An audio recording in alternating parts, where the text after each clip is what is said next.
ಕೀಟಗಳನ್ನು ಓಡಿಸಲಿಕ್ಕೆ ತುಂಬ ಸರಳವಾದ ಉಪಾಯ. ಬಾಗಿಲಲ್ಲೋ ಅಥವಾ ಮನೆಯಲ್ಲಿ ಆಯಾ ಜಾಗದಾಗಿ ನೆಟ್ಟರೆ ಯಾವ ಕೂಡ ಬರೋದಿಲ್ಲ ಅಂತ ಹೇಳ್ಬೋದು. ಇದರ ಉಪಯೋಗ ಇನ್ನೂ ತುಂಬ ಇದೆ.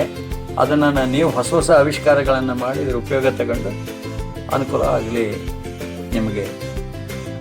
Subscribe now and press the bell icon. Never miss an update.